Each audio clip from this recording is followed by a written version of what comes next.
Readers a fair to back with another how to play. Today we're gonna how to play this game, Dobro, and I am doing this right now, but you can't see. This is a little ladder climbing, trick taking type game from Geek Games in Brazil. Pretty cool little game. It's a little harder to find because it is from Brazil.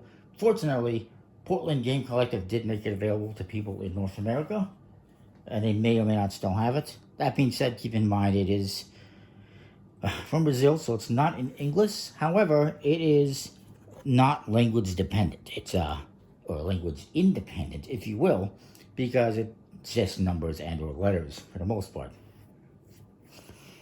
Now, what do you get in it? You get a number of things. Now, I had to print off the instructions, and apparently my printer needs some color ink, but it's fine. You get in it 50 cards, numbered from 2 through 12, and they each have a different color. And there's also a different distribution. So if I show you, you get 2 of the number 5, 5 of the number 2, 6 of the number 3s, 4s, 5s, 6s. There's 5 number 7s, 4 number 8s, 3 of 9 through 12. So there's a different distribution of all the cards. There's also 7 special cards, if I can find them. You get this one, which is a wild card. There's 3 of them. This can be any number between 2 and 12. You also got this one, which is a skip card. There's 2 of them. And there is also 2 reverse cards that reverse the direction of gameplay. On top of that, you get a couple other cards here that we'll talk about. There's this exclamation mark. This is a forgetful card. So if, as you play the game, you forget to draw back up to 6 cards, you get to take this forgetful card. And if you have this at the end of the round, you lose 1 point. You also get this card, the Dobro, which I guess is basically your reward card. And it even says to take a selfie with it if you win. We'll put that aside for now. And then there's this card, the direction card, that lets you know which direction game is going in. And you're going to start going off, obviously, in a clockwise order.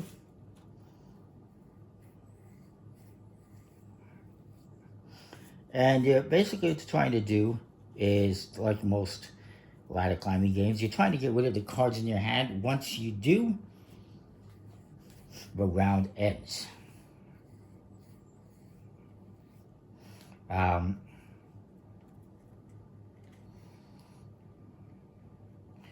And then you're going to be collecting cards as you play, and you will get points for those cards that are in your score pile. However, you do not want to get cards in your score pile because having the most cards means you get the least amount of points.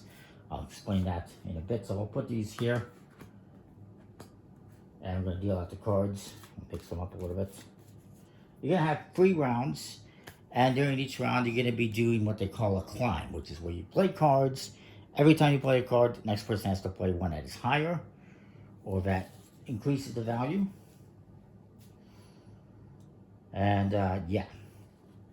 So it's going to be 6 cards each, 5 if you're doing a 6-player game.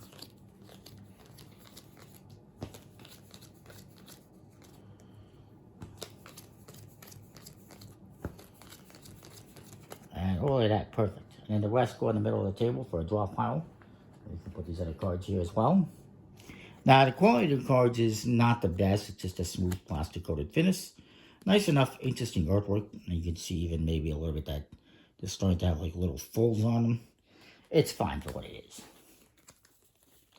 So I'll say I start. And I can start. I can play.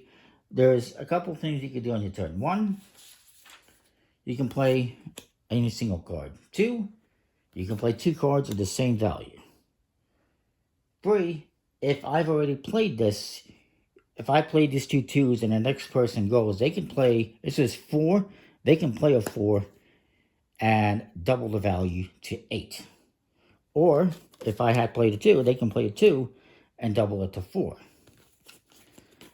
Well, you know, I'll explain that more as you go. And then, once you play a card, you draw back up. Again, if you forget, then you get to take this card and you don't get to draw back up until your next turn. This guy has, okay, he's going to play a 3. So you always have to play a card higher than what was previously played. And this guy plays, let's say he plays this 4. Comes to this guy, okay, let's play a 5. You don't have to go in order like that numerically either, as you'll see.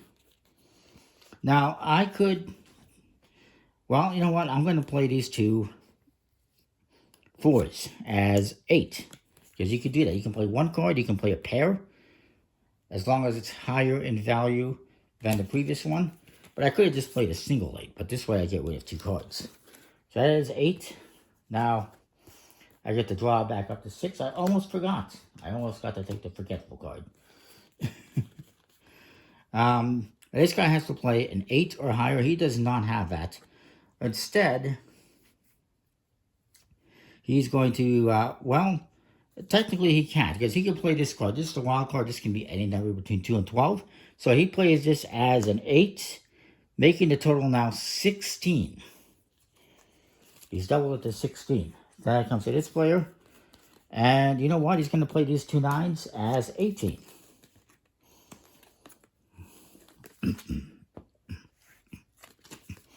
Comes back to this player. He cannot beat that. So if you cannot or do not want to play, then you must collect all these cards for your score pile. You can place these face down. And then you get to play. So maybe now he plays this 6.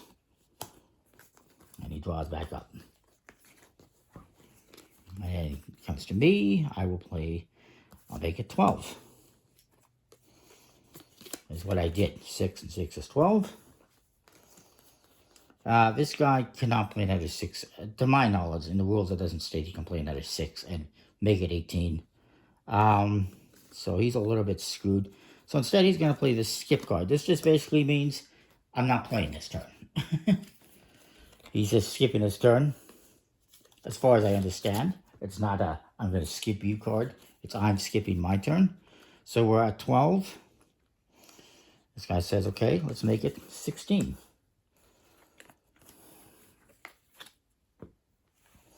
You can only play 1 or 2 cards.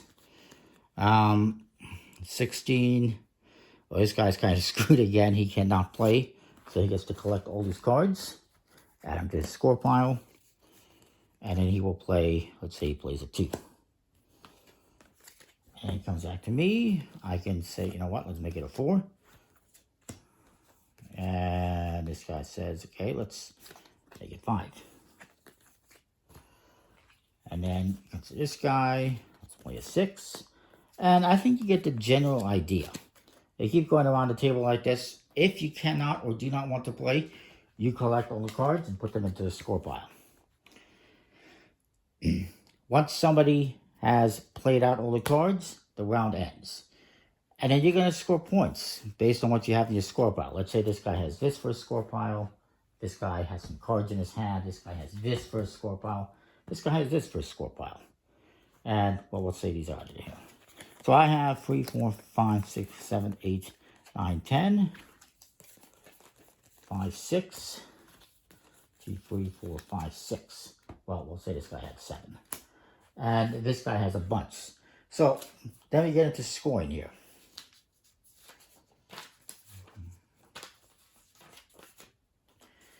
Whoever has the most amount of cards does get first place.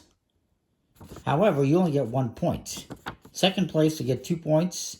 Third, you get 3. Fourth, you get 4. And if you're doing 5 or 6, you get 5 or 6 points. In this case, this guy gets 1 point because he has the most cards. I believe I gets 2 points. This guy gets 3, and this guy gets 4 points. Then you take all the cards, redeal them, and start a new hand. You're going to do 3 rounds. Whoever has the most amount of points at the end of 3 rounds wins the game. It's a pretty straightforward game. I know somebody, you know, there might be some difficulty understanding some of this stuff where you're like doubling points or plain pairs or whatever. It's not too complicated in my opinion. And yeah, it's pretty interesting how it works. It's like you're playing cards and you're trying to play higher, and then if you can't play or for some reason don't want to play, you just collect whatever is added to your scoring pile. But you actually don't want cards in your scoring pile because, or not too many, because the more cards you have in the scoring pile, the less points you're going to get. It's pretty interesting how it works. Now, there is 2-player variants, and they also suggest for playing a longer game, you play a number of rounds equal to the amount of players. So if you're doing 5 players, instead of doing 3 rounds, you do 5 rounds. For 2 players, it's basically the same thing, except that you will not use the direction card or the reverse cards, and you will remove 10 random cards without looking at them from the deck. That's the only differences for 2-player. So that's the game. That's Dobro. I win. And yeah, I like it. The quality could be a little bit better. And aside from that, it's pretty cool. Comment, like, subscribe, and what you think. We'll see you next time more. Thanks for watching.